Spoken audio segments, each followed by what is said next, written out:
Aujourd'hui, je vais vous montrer que le féminisme n'est au fond qu'une forme de compétition entre les femmes, dont l'objectif ultime est la suppression de la fertilité. Ça peut paraître fou dit comme ça, pourtant cette idée ne sort pas de nulle part. Elle est déjà au cœur du conte de Blanche-Neige et c'est un phénomène bien étudié chez certains primates non humains. Donc si je fais bien mon travail et j'arrive à vous le prouver, je vous garantis qu'à la fin de cette vidéo, vous ne verrez plus jamais le féminisme et les féministes de la même façon. Vous êtes prêts? Allez!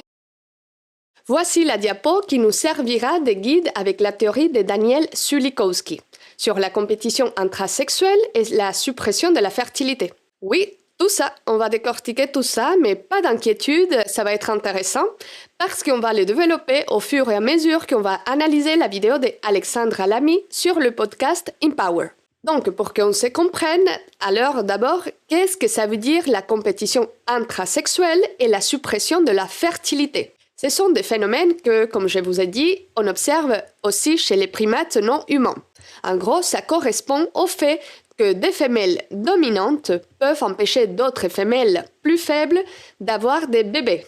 Elles vont être agressives, les stresser, les empêcher de manger et de se reproduire simplement. Chez les êtres humains, il existe également différentes formes de compétition intrasexuelle, donc c'est-à-dire une compétition entre des individus du même sexe. Donc ici, des femmes contre d'autres femmes. Elles peuvent chercher à augmenter leur propre succès reproductif ou elles peuvent chercher à réduire le succès reproductif de leur rival. Voici le point essentiel à retenir. Dans certaines sociétés humaines, les femmes dominantes, souvent plus âgées, plus riches ou avec un statut social plus élevé, peuvent exercer une influence importante sur les femmes plus jeunes ou moins puissantes. Comment sait-on qu'il existe de la compétition intrasexuelle chez les femmes? Tout simplement parce qu'on l'a étudié. Il y a différentes recherches qui montrent que certaines femmes peuvent donner des conseils qui freinent les succès reproductifs à d'autres femmes, sans pour autant appliquer elles-mêmes ces mêmes conseils lorsqu'elles se trouvent dans des situations similaires. Voici un exemple assez simple pour comprendre, tiré d'une recherche de Sulikowski. Donc, dans cette étude, les chercheurs ont voulu comprendre si la compétition entre femmes pouvait influencer les conseils qu'elles donnent à d'autres femmes.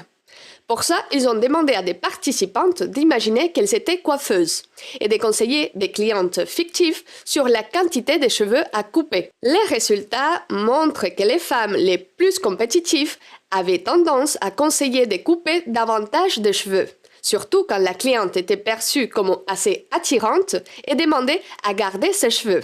L'idée générale des chercheurs est que dans certains contextes, la compétition entre femmes peut influencer des conseils qui touchent indirectement à l'apparence physique des autres, parce qu'on sait que les femmes plus jeunes ont tendance à avoir des cheveux plus longs et en meilleure santé. Or, la qualité des cheveux est souvent liée à l'état général de santé du corps. Des cheveux longs et sains peuvent donc être un indicateur relativement fiable de jeunesse, de bonne santé et par conséquent de fertilité.